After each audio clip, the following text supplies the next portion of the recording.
Hello everyone and welcome to my YouTube channel brilliant chemistry. तो students, जैसा कि previous video में हमने जीओसी का फर्स्ट पार्ट कंप्लीट किया था जिसमें हमने इंडक्टिव इफेक्ट के बारे में पढ़ा था।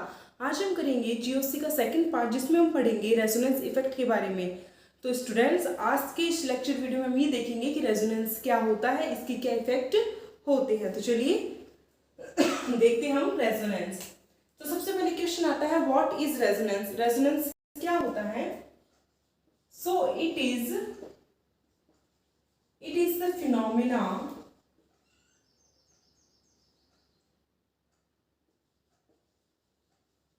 in which a particular compound can be written in two or more structures with identical positions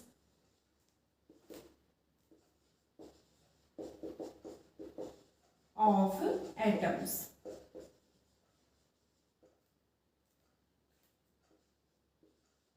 It is the delocalization of pi electrons।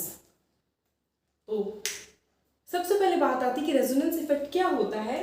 तो it is the phenomena in which a particular compound can be written in two और more structures with identical position of atoms. यानी resonance एक ऐसा phenomena है जिसमें हम किसी भी पर्टिकुलर कंपाउंड को दो या फिर दो से ज्यादा स्ट्रक्चर के रूप में रिप्रेजेंट कर सकते हैं। It is the delocalisation of pi electron. Actual में रेजोनेंस क्या है? रेजोनेंस पाई इलेक्ट्रॉनों का डीलोकलाइजेशन है। अब देखो इनका मतलब क्या है। जैसे फॉर एग्जांपल यहां पर हम एक बेंजीन का एग्जांपल लेते हैं। हम सभी जानते हैं कि बेंजीन एक साइक्लिक स्ट्रक्चर होती है। इसमें 6 कार्बन होते हैं। ध्यान रखना है, जो आपको डॉट्स दिख रहे हैं ना कॉर्नर, इन पर क्या है? कार्बन। ठीक है। अब बेंजीन में 6 कार्बन होते हैं, साइक्लिक स्ट्रक्चर होती है और 3 डबल बॉन्ड पाए जाते हैं। ये हो गई बेंजीन की स्ट्रक्चर। बट बात ये आती है कि क्या बेंजीन को सिर्फ हम इसी प्रकार से दर्शा सकते हैं? तो नहीं, बेंजीन की एक से ज्यादा स्ट्रक्चर्स होती हैं। अब देखो बेंजीन को और कैसे दर्शा सकते हैं। अगर बेंजीन के ये पाई बॉन्ड्स जो आपको दिख रहे हैं, अगर ये डीलोकलाइज्ड हो जाए, डीलोकलाइजेशन का मतलब होता है कि इलेक्ट्रॉन्स का एक जगह पर अरेंज ना होकर के पूरे मॉलिक्यूल में घूमते रहना, उसको कहते हैं डीलोकलाइजेशन। ठीक है। डीलोकलाइजेशन का मतलब एक जगह प्रेजेंट ना होकर के पूरे मॉलिक्यूल में घूमते रहना ही क्या होता है? डीलोकलाइजेशन कहलाता है। अब ये डीलोकलाइजेशन कौन कर रहे हैं? यहाँ पर पाई बॉन्ड के इलेक्ट्रॉन कर रहे हैं ना। तो अब देखिए, जैसे ही पाई बॉन्ड का डीलोकलाइजेशन हुआ, यानी पाई बॉन्ड अपनी जगह से हटकर, मतलब एक एटम से हटकर दूसरे एटम्स पर मूव करने लग गए, तो अब डबल बॉन्ड की पोजीशन चेंज हो जाएगी। कैसे? ये वाला डबल बॉन्ड कहाँ आ जाएगा? यहाँ पर। ये वाला डबल बॉन्ड यहाँ पर और ये वाला डबल बॉन्ड आ गया यहाँ पर। ठीक है। अब आप देख सकते हैं कि दोनों है तो बेंजीन की स्ट्रक्चर ही, पर दोनों में डिफरेंस क्या है? दोनों में डबल बॉन्ड की पोजीशंस क्या हो गई? चेंज हो गई। तो डबल बॉन्ड आपको चेंज दिख रहे हैं ना। अब देखो, अगर वापस से हम यहां पर डीलोकलाइजेशन करा देना इलेक्ट्रॉन्स का, इसको यहां, इसको यहां, इसको यहां, तो वापस से कैसे स्ट्रक्चर बन जाएगी? वापस से यही स्ट्रक्चर बन जाएगी। तो एक्चुअल में किसी भी कंपाउंड की, पर्टिकुलर कंपाउंड की जब दो या दो से ज्यादा स्ट्रक्चर बन जाती है, तो इस फिनोमिना को हम रेजोनेंस कहते हैं। ठीक है। रेजोनेंस किस वजह से होता है? Delocalisation of pi electron. जब पाई इलेक्ट्रॉन डीलोकलाइज्ड होते हैं तो पाई इलेक्ट्रॉनों की डीलोकलाइजेशन से किसी पर्टिकुलर कंपाउंड की दो या दो से ज्यादा स्ट्रक्चर्स बन जाती है और इस कंप्लीट प्रोसेस को रेजोनेंस कहा जाता है। ठीक है, अब देखो रेजोनेंस के दौरान ये जो स्ट्रक्चर्स बनती हैं इन्हें रेजोनेटिंग स्ट्रक्चर कहा जाता है, यानी ऐसे स्ट्रक्चर जो रेजोनेंस को दर्शाती हैं उन्हें रेजोनेटिंग स्ट्रक्चर कहा जाता है। इनको हम लिखेंगे these Lewis structures are known as resonating structure, या फिर इन्हें कैनोनिकल स्ट्रक्चर भी कहा जाता है, या इन्हें कॉन्ट्रीब्यूटिंग स्ट्रक्चर भी कहा जाता है। अब देखो, अब रेजोनेंस के दौरान यानी रेजोनेंस के दौरान जो स्ट्रक्चर्स बनती है ना किसी भी पर्टिकुलर कंपाउंड की दो या दो से ज्यादा जो स्ट्रक्चर्स बनती हैं इन्हें रेजोनेटिंग स्ट्रक्चर कहा जाता है, इन्हीं को कैनोनिकल स्ट्रक्चर भी कहा जाता है और इन्हें कॉन्ट्रीब्यूटिंग स्ट्रक्चर भी कहा जाता है। अब देखो इनको रेजोनेटिंग स्ट्रक्चर तो क्यों कहा, क्योंकि ये रेजोनेंस में बन रही है ना, रेजोनेंस शो कर रही है ये स्ट्रक्चर, इसलिए इनको रेजोनेटिंग स्ट्रक्चर कह दिया। इनको कैनोनिकल स्ट्रक्चर इसलिए कहते हैं क्योंकि बेंजीन का ही दूसरा नाम क्या है, कैनोनिकल। ठीक है, तो कैनोनिकल का मतलब होता है मतलब इस टाइप से जो साइक्लिक शेप होती है ना उसको, तो बेंजीन के नाम पर इसे कैनोनिकल स्ट्रक्चर कह देंगे इनको। और कॉन्ट्रीब्यूटिंग स्ट्रक्चर इन्हें किस लिए कहा गया, क्योंकि ये रेजोनेंस में कॉन्ट्रीब्यूट करती हैं, किसी भी कंपाउंड की दो या दो से ज्यादा स्ट्रक्चर बनाने में कॉन्ट्रीब्यूट करती है, इसीलिए इन्हें कॉन्ट्रीब्यूटिंग स्ट्रक्चर भी कहा जाता है। अब बात ये आती है कि क्या ये दोनों बेंजीन की रियल स्ट्रक्चर है, क्या बेंजीन ऐसी होती है रियल में, तो ऐसा नहीं है। ध्यान रखना, जो ये रेजोनेटिंग स्ट्रक्चर होती है ना वो किसी भी मॉलिक्यूल की या किसी भी कंपाउंड की रियल स्ट्रक्चर नहीं होती। इसका मतलब ना तो बेंजीन ऐसी दिखती है ना ही बेंजीन की रियल स्ट्रक्चर ये है।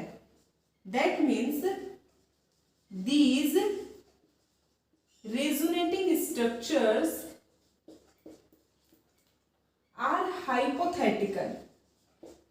ये हाइपोथेटिकल्स होती है। हाइपोथेटिकल का मतलब ये किसी भी मॉलिक्यूल की रियल स्ट्रक्चर नहीं होती, ये हाइपोथेटिकल होती है, यानी इनको हम इमेजिन कर सकते, काल्पनिक होती है, मानकर चलते हैं कि भाई चलो बेंजीन ऐसे दिखती होगी, बेंजीन में इस टाइप से डबल बॉन्ड अरेंज्ड होते होंगे, पर वास्तव में ऐसा नहीं होता।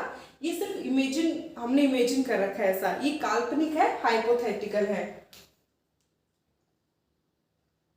नेक्स्ट देखिए, and individually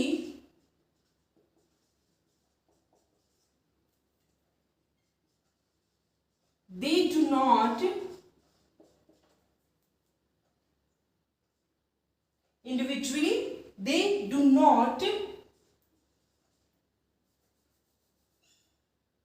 contribute to real molecule। ध्यान रखना कि इंडिविजुअली कोई भी सिंगल स्ट्रक्चर, रेजोनेटिंग स्ट्रक्चर किसी भी मॉलिक्यूल की रियल स्ट्रक्चर को रिप्रेजेंट नहीं करती हैं, but they all contribute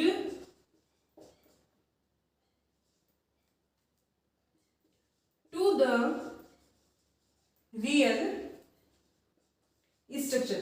but हाँ, अगर ये सारी रेजोनेटिंग स्ट्रक्चर आपस में मिल जाए तो ये सारी रेजोनेटिंग स्ट्रक्चर आपस में मिलकर एक रियल मॉलिक्यूल को रिप्रेजेंट करती है। कहने का मतलब ये है, हमने अभी ये देखा कि रेजोनेंस में जो स्ट्रक्चर्स हम बनाते हैं ना उन्हें रेजोनेटिंग स्ट्रक्चर कहते हैं। ठीक है, जो कि किसी मॉलिक्यूल की एक, दो या दो से ज्यादा हो सकती हैं, बट ये मॉलिक्यूल की रियल स्ट्रक्चर नहीं होती, ये तो सिर्फ हाइपोथेटिकल होती है, इनको तो सिर्फ हम इमेजिन करते हैं।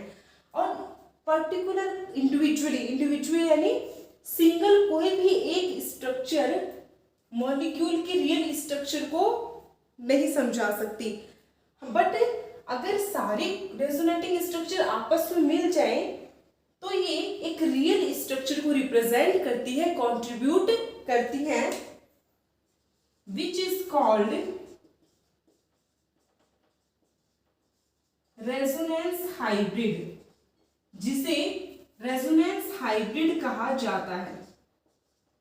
ठीक है, अब देखो ये दोनों मॉलिक्यूल्स, ये दोनों रेजोनेटिंग स्ट्रक्चर को अगर मिला दिया जाए तो एक्चुअल में दोनों रेजोनेटिंग स्ट्रक्चर क्या कहना चाह रही हैं कि ये बेंजीन है और बेंजीन में डबल बॉन्ड ना तो यहां पर है ना यहां पर है।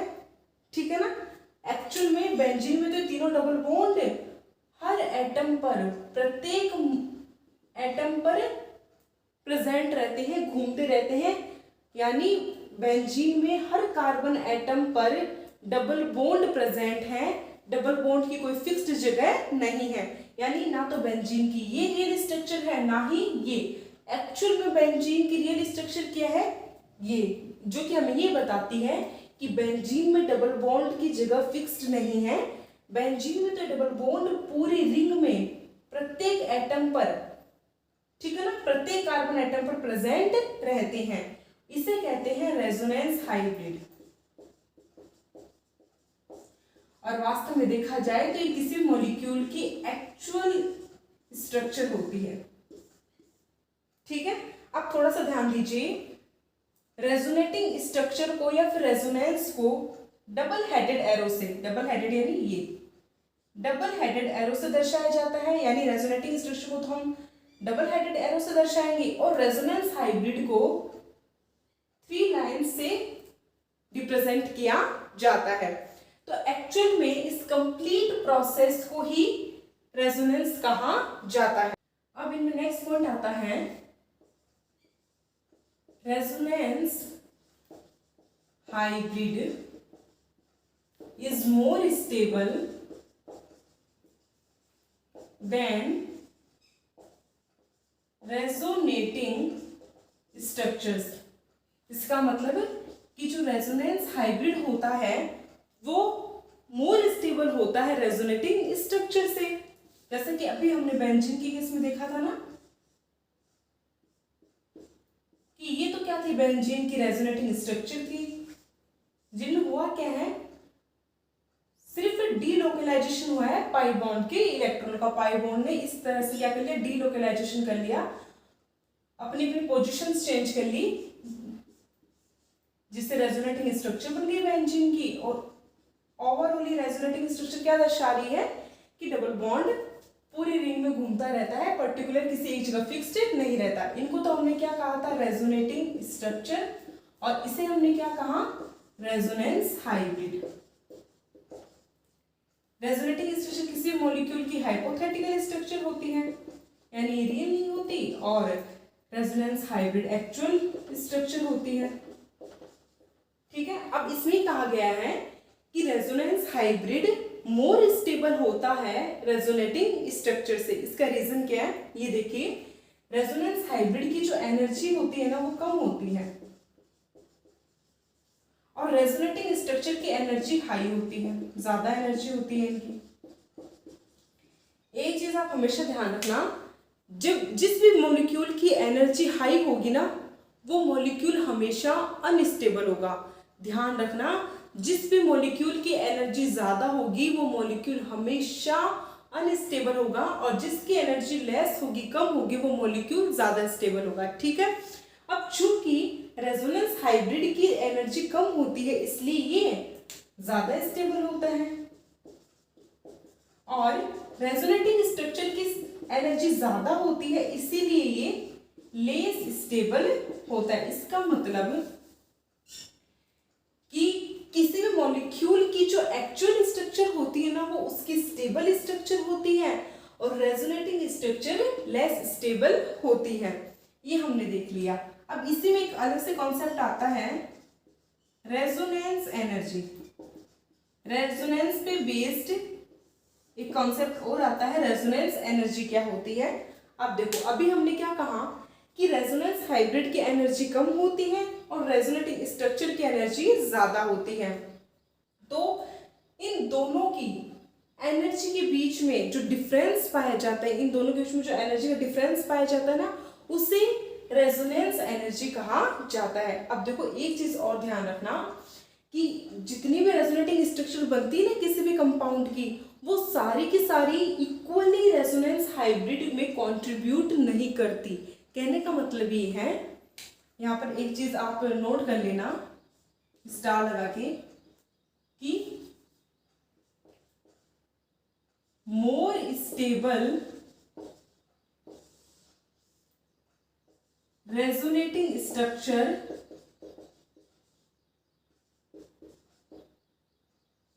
contribute maximum to the resonance hybrid। यानी किसी मॉलिक्यूल की तो दो या फिर दो से ज्यादा रेजोनेटिंग स्ट्रक्चर बनती है, बट सारी resonating structure equally resonance hybrid में कंट्रीब्यूट नहीं करती। जो रेजोनेटिंग स्ट्रक्चर मोर स्टेबल होती है ना, वो ही मैक्सिमम कंट्रीब्यूशन करती है रेजोनेंस हाइब्रिड में, ठीक है। और मोर स्टेबल रेजोनेटिंग स्ट्रक्चर और रेजोनेंस हाइब्रिड के बीच में जो एनर्जी का डिफरेंस पाया जाता है उसे रेजोनेंस एनर्जी कहा जाता है। अब इसे कैसे लिखेंगे तो ध्यान से देखिएगा, the potential energy difference, the potential energy difference between more stable या most stable resonating structure and resonance hybrid is called resonance energy। यानी more स्टेबल रेजोनेटिंग स्ट्रक्चर और रेजोनेंस हाइब्रिड के बीच में पाए जाने वाला एनर्जी डिफरेंस रेजोनेंस एनर्जी कहलाता है। अब यहां पर एक चीज और ध्यान में रखने वाली क्या आ गई, more the resonance energy molecule will be more stable. देखो ये बहुत इंपॉर्टेंट है लाइन, कि किसी भी मॉलिक्यूल की रेजोनेंस एनर्जी जितनी ज्यादा होगी वो मॉलिक्यूल उतना ही स्टेबल होगा, ठीक है। इसका मतलब एक चीज हमें ये पता चल गई कि resonance energy is directly proportional to stability of molecule. ध्यान रखना, किसी भी मॉलिक्यूल की रेजोनेंस एनर्जी जितनी ज्यादा होगी वो मॉलिक्यूल उतना ही ज्यादा स्टेबल होगा। फॉर एग्जाम्पल इस चीज को एक एग्जाम्पल के थ्रू समझते हैं। एक तो है आपके पास बेंजीन, जिसे हम मोस्टली इस प्रकार से भी दर्शा सकते हैं, कुछ इस प्रकार से, ठीक है। इसका मतलब पूरी रिंग में डबल बॉन्ड घूमता है, पूरी रिंग में डबल बॉन्ड पाया जाता है। ये तो है बेंजीन।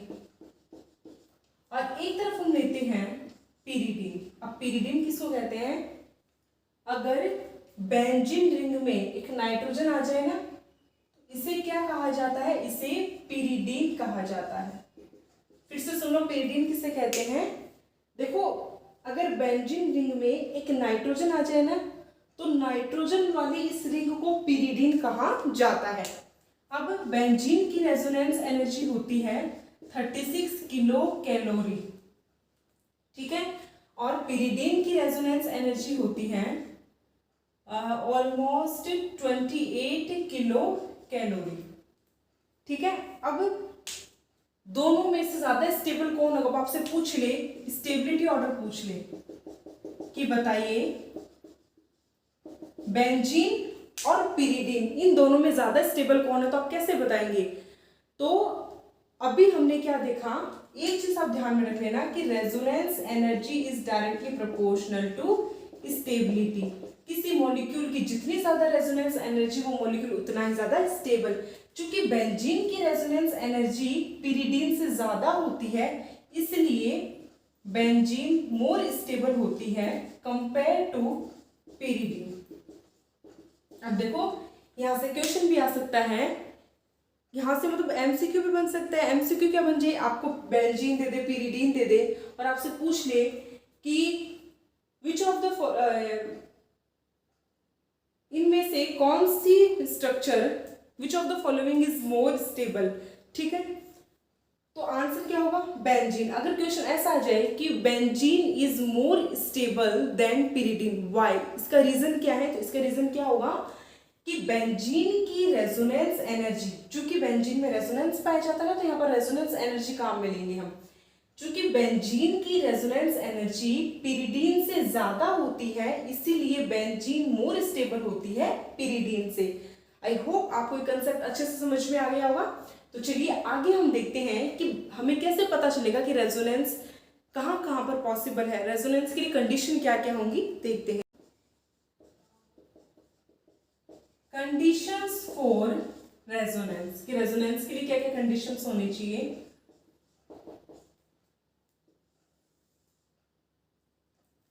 पहली condition, all the atoms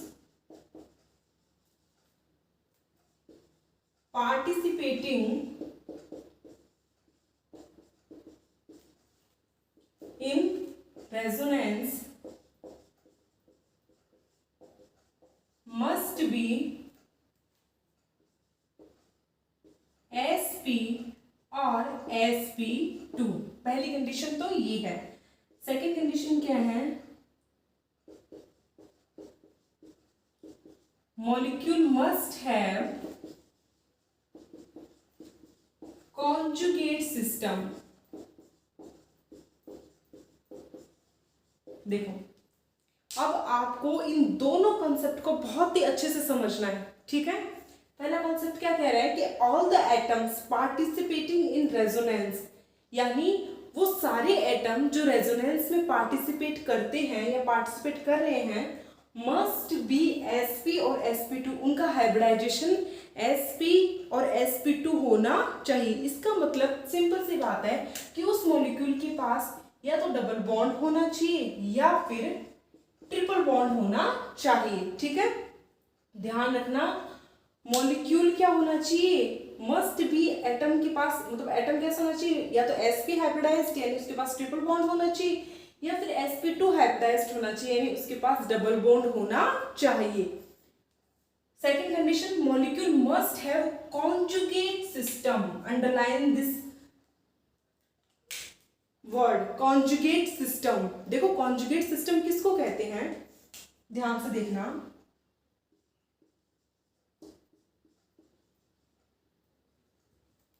CH2 double bond CH2, एक तो आ गया यहाँ पर पॉजिटिव चार्ज, ठीक है, एक कंडीशन तो ये रही। B CH2 double bond CH2 minus, एक ये condition. Third condition, CH2 double bond CH2, ये यहाँ पर क्या है, lone pair. Fourth condition, CH2 double bond CH2, ये रहा यहाँ पर फ्री रेडिकल, ठीक है। अभी देखेंगे सारी चीजें। अब एंड फिफ्थ कंडीशन क्या है, CH2 double bond CH double bond CH2, ठीक है। अब देखो ध्यान से समझना, कॉन्जुगेट सिस्टम क्या होता है या फिर कॉन्जुगेशन किसे कहते हैं। जब भी डबल बॉन्ड के पास, ध्यान से सुनना, जब भी किसी डबल बॉन्ड के पास कोई पॉजिटिव चार्ज आ जाए या फिर कोई नेगेटिव चार्ज आ जाए या लोन पेयर आ जाए या फ्री रेडिकल यानी सिंगल इलेक्ट्रॉन, और या फिर एक और डबल बॉन्ड आ जाए, तो इस टाइप के सिस्टम को हम कॉन्जुगेट सिस्टम कहते हैं। अब कॉन्जुगेट कैसे कहा इनको, देखिए कॉन्जुगेट सिस्टम मतलब ऐसा सिस्टम जिसमें डबल बॉन्ड जो है वो एक एटम से उठकर दूसरे एटम पर मूव कर सके, ठीक है। कॉन्जुगेट सिस्टम का मतलब है ऐसा सिस्टम जिसमें डबल बॉन्ड के पास ऐसे पॉसिबिलिटी हो कि डबल बॉन्ड एक एटम से उठकर दूसरे एटम पे शिफ्ट हो सके, उसे कहते हैं कॉन्जुगेट सिस्टम। कैसे, देखिए यहाँ पर पॉजिटिव चार्ज है, यानी यहाँ पर इलेक्ट्रॉनों की क्या है, कमी। और हमें पता है कि डबल बॉन्ड के पास इलेक्ट्रॉन ज्यादा होते हैं, सिंगल के पास तो सिर्फ 2 होते हैं, डबल के पास तो 2 इलेक्ट्रॉन यहाँ और 2 इलेक्ट्रॉन यहाँ, टोटल 4 इलेक्ट्रॉन हो गए ना। अब ये क्या करेगा, ये डबल बॉन्ड यहाँ पर शिफ्ट हो जाएगा इस कार्बन और इस कार्बन के बीच में। ऐसा क्यों, क्योंकि यहाँ पर पॉजिटिव चार्ज है ना, इलेक्ट्रॉनों की कमी है ना। हमेशा ध्यान रखना, बॉन्ड उधर मूवमेंट करता है, यानी इलेक्ट्रॉन उधर ही जाएंगे जहां पर इलेक्ट्रॉनों की कमी होगी, ठीक है। अब ये डबल बॉन्ड उठकर यहां पर आ गया, क्योंकि रेजोनेंस को डबल हेडेड एरो से दर्शाते हैं। तो अब ये कुछ इस प्रकार से दिखाई देगा, CH2। अब यहां पर सिर्फ सिंगल बॉन्ड रहेगा, CH। अब यहां पर सिंगल बॉन्ड था ना, ये एक बॉन्ड उठकर और आ गया, यहाँ पर एक बॉन्ड शिफ्ट हो गया ना, तो यहाँ पर डबल बॉन्ड आ जाएगा और CH2। अब देखो यहाँ पर इलेक्ट्रॉन आ गए एक्स्ट्रा, 2 इलेक्ट्रॉन आ गए ना यहाँ पर बॉन्ड के। अब ये पॉजिटिव चार्ज यहाँ से हट गया, अब यहाँ से 2 इलेक्ट्रॉन गए ना, यानी यहाँ से बॉन्ड उठकर यहाँ आया ना, तो इन 2 के पास तो इलेक्ट्रॉन पूरे हैं, बट इस कार्बन के पास से तो इलेक्ट्रॉन चले गए, तो इस कार्बन पर क्या आ जाएगा, पॉजिटिव चार्ज आ जाएगा। तो इसे ही कहते हैं रेजोनेंस, ठीक है। जरूरी नहीं है कि रेजोनेंस सिर्फ साइक्लिक स्ट्रक्चर में हो, बेंजीन में ही हो, नहीं, रेजोनेंस हर वहां होगा जहां पर आपको ये कंडीशन मिल जाएगी। जहां पर आपको ये कंडीशन दिख जाए वहां पर रेजोनेंस पाया जाएगा, तो इसे रेजोनेंस कहते हैं। और ये बन गई इन दोनों की रेजोनेटिंग स्ट्रक्चर। ठीक इसी प्रकार हम सेकंड वाले को करते हैं। अब देखो यहाँ पर ज्यादा इलेक्ट्रॉन किसके पास है, नेगेटिव चार्ज या फिर डबल बॉन्ड, ज्यादा इलेक्ट्रॉन नेगेटिव चार्ज वाला होता है। तो अब देखो नेगेटिव चार्ज क्या करेगा, इधर आएगा, तो ये बॉन्ड उठकर यहाँ जाएगा, नेगेटिव चार्ज आया इस बॉन्ड के ऊपर, और इस जैसे इधर आ गए ना, अब देखो एक साथ 2 डबल बॉन्ड नहीं रह सकते, तो वैसे ही तुरंत ही डबल बॉन्ड उठकर इस कार्बन पे शिफ्ट हो गया। तो अब इसे कैसे रिप्रेजेंट करेंगे, CH2। अब देखो यहाँ पर इस बॉन्ड के इलेक्ट्रॉन आ गए ना, यानी यहाँ पर क्या आ गया, नेगेटिव चार्ज, यहाँ पर single bond CH double bond CH2, इन दोनों के बीच में क्या आ गया, डबल बॉन्ड, ठीक है। ये एक और रेजोनेटिंग स्ट्रक्चर बन गई दोनों, मतलब एक और रेजोनेंस हो गया। ऐसे ही यहाँ पर होगा, अब ज्यादा इलेक्ट्रॉन कहाँ है, लोन पेयर के पास है ना, तो लोन पेयर के इलेक्ट्रॉन इस बॉन्ड पर आ जाएंगे, तो यहाँ पर डबल बॉन्ड आ जाएगा। एक साथ 2 डबल बॉन्ड नहीं हो सकते, जैसे यहाँ पर डबल बॉन्ड आएगा, मतलब ये इलेक्ट्रॉन उठकर यहाँ आएंगे, वैसे ही यहाँ के मतलब यहाँ का ये बॉन्ड इस कार्बन पे शिफ्ट हो जाएगा। तो ये कुछ इस प्रकार से दिखाई देगा, यानी इस बॉन्ड के इलेक्ट्रॉन यहाँ पर आ गए ना, तो चाहे आप इसको एज ए लोन पेयर दिखा दो या फिर नेगेटिव चार्ज दिखा दो, एक ही बात है। और ऐसे ही यहाँ पर होगा। अब देखो यहाँ पर क्या है, यहाँ पर सिंगल इलेक्ट्रॉन है, ठीक है। तो यहाँ पर ये बॉन्ड कुछ इस प्रकार से टूटेगा, ये इलेक्ट्रॉन यहाँ, बॉन्ड का एक इलेक्ट्रॉन यहाँ, और ये इलेक्ट्रॉन यहाँ है ना, अब यहाँ पर एक इलेक्ट्रॉन यहाँ और एक इलेक्ट्रॉन यहाँ। आपको एक छोटी सी चीज बता दूं, किसी भी बॉन्ड को तोड़ने के 2 तरीके होते हैं। एक तो बॉन्ड कैसे टूटे कि जिसकी इलेक्ट्रोनेगेटिविटी ज्यादा है ना, उस पर बॉन्ड के इलेक्ट्रॉन आ जाए, ए पर प्लस चार्ज आ जाएगा, चूंकि बॉन्ड के इलेक्ट्रॉन बी पर आ गए ना, तो बी पर नेगेटिव चार्ज आ जाएगा। इसे तो बोलते हैं हेटेरोलाइटिक फिजन, यानी बॉन्ड का हेटेरोलाइटिक टूटना, ठीक है ना। हेटेरोलाइटिक मतलब असमान तरीके से टूटना, बॉन्ड के इलेक्ट्रॉन दोनों के पास ना जाकर के सिर्फ एक के पास ही चले गए। और एक होता है कुछ इस प्रकार से कि बॉन्ड के दोनों इलेक्ट्रॉन अगर बराबर बराबर दोनों एटम्स पर आ जाए ना, तो एक इलेक्ट्रॉन ए पर आ गया, एक इलेक्ट्रॉन बी पर आ गया। अब देखो यहाँ पर क्या हुआ है, बॉन्ड के दोनों इलेक्ट्रॉन दोनों एटम्स पर इक्वली आ गए ना, बराबर। इसे बोलते हैं होमोलाइटिक फिजन, यानी होमोलाइटिक तरीके से बॉन्ड का टूटना, समान तरीके से बॉन्ड का टूटना। जब हेटेरोलाइटिक फिजन होता है तो कैटायन और एनायन बनते हैं, है ना। मतलब आपको पता है ना, पॉजिटिव चार्ज वाले को कैटायन कहते हैं, नेगेटिव चार्ज वाले को एनायन कहते हैं।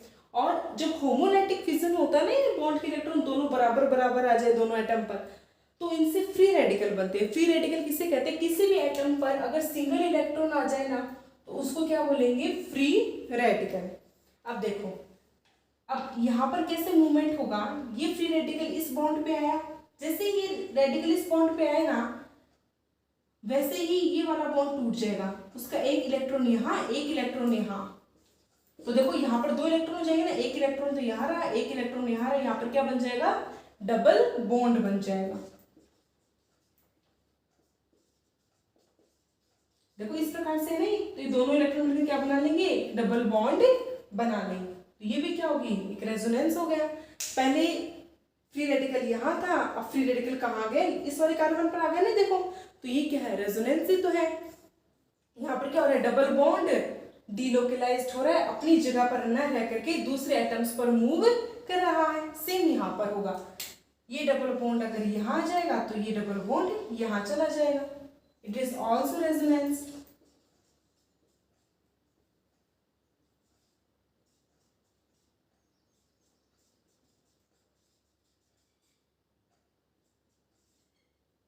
ठीक है, तो ये हो गई रेजोनेंस की पॉसिबिलिटी। तो स्टूडेंट्स ध्यान रखना, रेजोनेंस के लिए क्या क्या इंपॉर्टेंट कंडीशन है? एक तो एटम sp और sp2 हाइब्रिडाइज्ड होना चाहिए। तो देखो sp2 हाइब्रिडाइज्ड है, सबके पास डबल बॉन्ड है। कभी भी सिंगल बॉन्ड के एटम हाइब्रिडाइजेशन शो नहीं, रेजोनेंस शो नहीं करेंगे। रेजोनेंस के लिए या तो एटम के पास डबल बॉन्ड होना चाहिए या फिर ट्रिपल बॉन्ड होना चाहिए। सेकंड, मॉलिक्यूल कॉन्जुगेट होना चाहिए। कॉन्जुगेट का मतलब ये वाले सिस्टम प्रेजेंट होने चाहिए।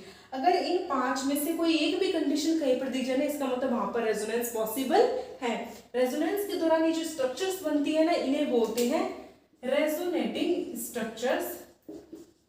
और ये मॉलिक्यूल की रियल स्ट्रक्चर नहीं होती, ये तो हाइपोथेटिकल स्ट्रक्चर होती है। अब रियल स्ट्रक्चर किसको कहेंगे?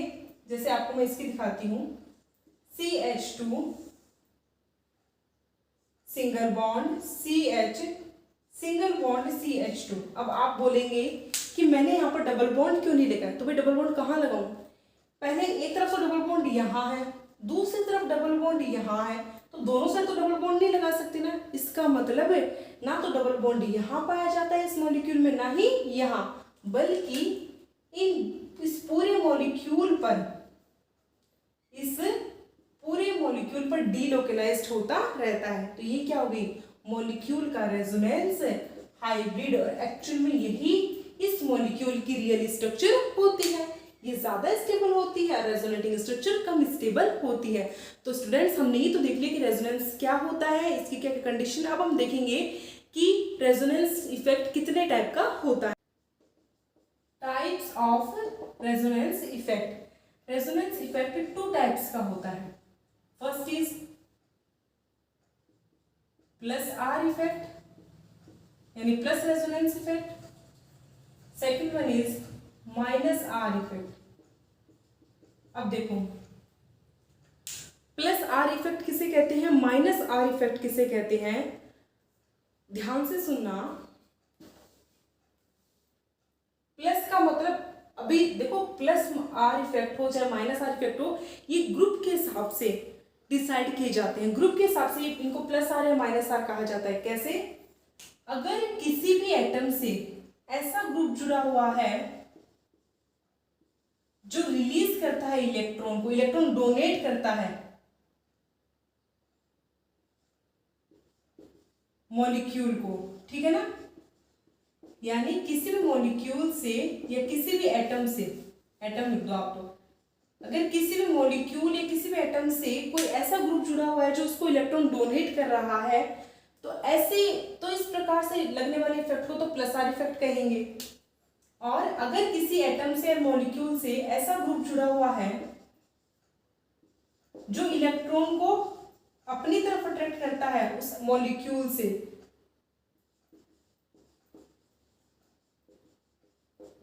तो उसे क्या कहते हैं, माइनस आर इफेक्ट कहते हैं। यानी वो group minus R effect show करता है। जैसे एग्जांपल के थ्रू समझो ना इसको, ऐसे कौन कौन से ग्रुप हैं जो प्लस आर इफेक्ट शो करते हैं।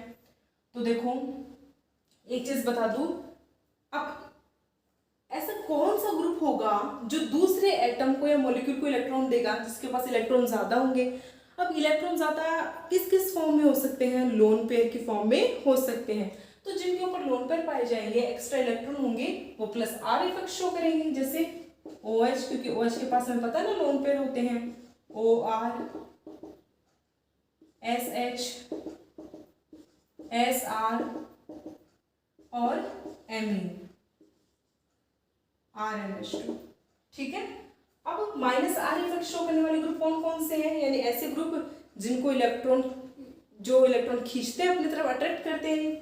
तो ऐसे ग्रुप होते हैं, हमेशा ध्यान रखना, जो कार्बोनिल वाले ग्रुप होते हैं ना, C डबल बॉन्ड O वाले ग्रुप, वो सारे के सारे इलेक्ट्रॉन विड्रॉइंग ग्रुप होते हैं और वो माइनस आर इफेक्ट शो करते हैं। क्यों? क्योंकि वो मॉलिक्यूल से, दूसरे मॉलिक्यूल से इलेक्ट्रॉन को अपनी तरफ खींचते हैं। तो जैसे कि यहाँ पर कीटोन ले लो आप, एसिड ले लो, एल्डिहाइड ले लो, साइनाइड है, नाइट्रो है, ठीक है, SO3H है। तो ये ऐसे ग्रुप्स हैं जो इलेक्ट्रॉन विड्रॉइंग होते हैं, इलेक्ट्रॉन को अपनी तरफ आकर्षित करते हैं और माइनस आर इफेक्ट शो करते हैं। कैसे, वो देखो यहाँ पर एक एग्जांपल करते हैं अपन, एक करेंगे, आप सारे अपने आप कर लोगे। जैसे बेंजीन का ले लेते हैं एग्जांपल, ठीक है। ये बेंजीन से यहाँ पर OH ग्रुप जुड़ा हुआ है।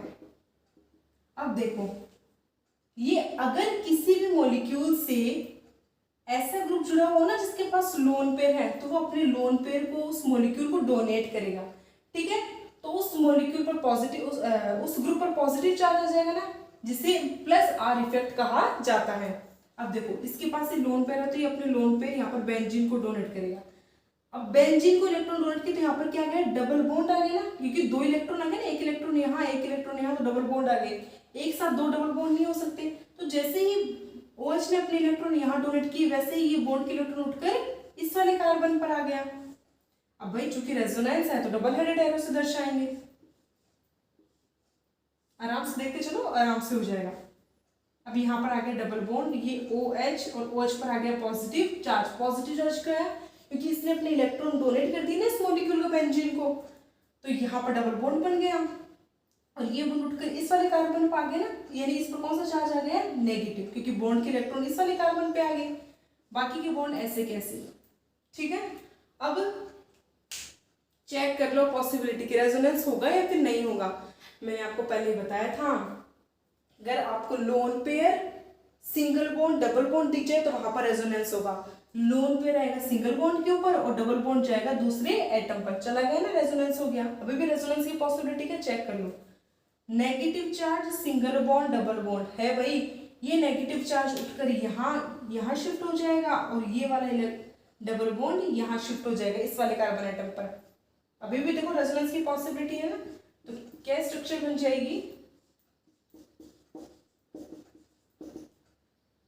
एक डबल बॉन्ड यहाँ गया, इस वाले कार्बन पे क्या गया, नेगेटिव चार्ज, एक डबल बॉन्ड यहाँ पहले से था ही।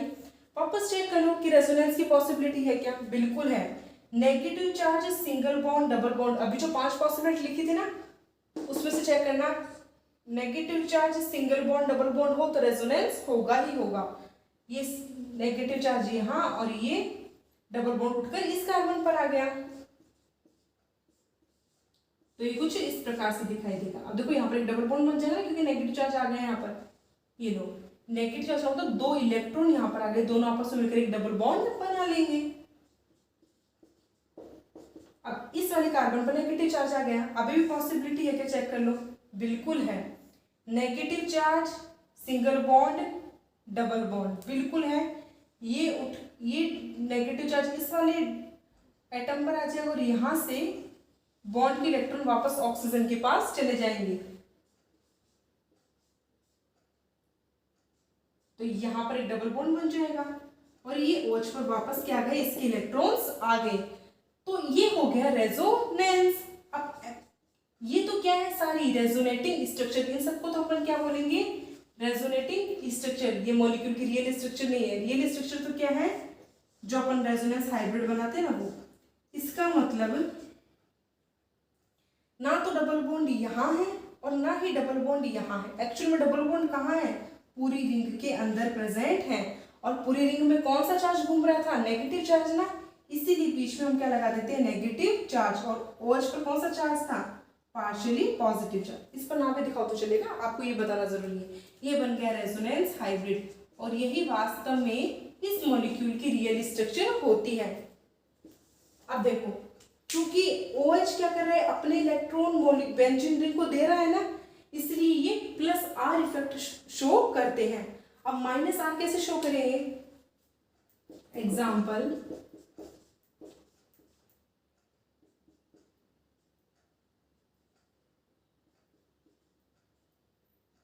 यहां पर हम NO2 का एग्जाम्पल लेते हैं। देखो ध्यान से देखना, अब नाइट्रो है, नाइट्रो की नेचर कैसे होती है कि जिसके साथ में जुड़ा हुआ रहता है ना, उसके इलेक्ट्रॉन अपनी तरफ खींच लेता है। अब बेंजीन के पास तो वैसे इलेक्ट्रॉन ज्यादा होते हैं, बेंजीन इलेक्ट्रॉन रिच होती है, क्यों, क्योंकि 3 डबल बॉन्ड है यहाँ पर। तो अब देखो, नाइट्रोजन और ऑक्सीजन में से ज्यादा इलेक्ट्रोनेगेटिव कौन है, ऑक्सीजन है ना, तो बॉन्ड के इलेक्ट्रॉन ऑक्सीजन अपनी तरफ खींच लेगा, नाइट्रोजन पे आ गया पॉजिटिव चार्ज। अब नाइट्रोजन क्या करेगा, बेंजीन से इलेक्ट्रॉन लेगा, रेजोनेंस पॉसिबल है, क्यों, देखो यहाँ पर positive charge, single bond, double bond, तो कैसे रेजोनेंस होगा, डबल बॉन्ड जाएगा सिंगल बॉन्ड पर, ठीक है। तो देखो यहाँ पर डबल बॉन्ड आ गया, ये एक ऑक्सीजन यहाँ और एक ऑक्सीजन यहाँ, ये रहा नाइट्रोजन पर पॉजिटिव चार्ज।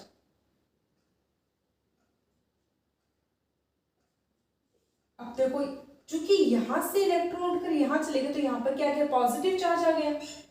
अब देखो रेजोनेंस पॉसिबल है ना, double bond single bond positive, तो ये डबल बॉन्ड उठकर यहां शिफ्ट हो जाएगा। जहां तक रेजोनेंस पॉसिबल हो वहां तक आपको रेजोनेंस शो करना है। अब चूंकि यहाँ के इलेक्ट्रॉन चले गए, तो इस वाले कार्बन पर पॉजिटिव चार्ज आ गया। अब क्या होगा, ये वाला डबल बॉन्ड शिफ्ट हो जाएगा यहाँ पर,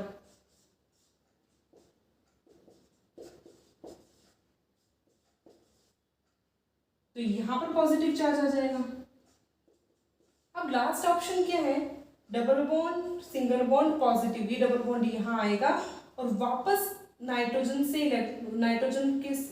डबल बॉन्ड हट जाएगा, यहाँ एक डबल बॉन्ड बन जाएगा। अब जैसे ये बॉन्ड यहाँ पर आएगा ना, वैसे ये बॉन्ड यहाँ आ जाएगा, क्योंकि नाइट्रोजन से इलेक्ट्रॉन जा रहे हैं ना, तो नाइट्रोजन के पास तो इलेक्ट्रॉन कमी हो जाएगी, तो ये ऑक्सीजन वापस नेगेटिव चार्ज यहाँ दे देगा, यानी जैसा स्टार्टिंग में था ना, वापस वैसा का वैसा ही बन जाएगा, कहने का मतलब ये है। तो ये मॉलिक्यूल बन गया। अब ये तो सारी क्या है, इसकी रेजोनेटिंग स्ट्रक्चर, इसका रेजोनेंस हाइब्रिड क्या बनेगा, इसका रेजोनेंस हाइब्रिड बनेगा, मैं यहाँ बना के दिखा रही हूँ कि ये रहा बेंजीन जिससे नाइट्रोजन मतलब नाइट्रो ग्रुप जुड़ा हुआ है, तो ये तो सारी रेजोनेटिंग स्ट्रक्चर है।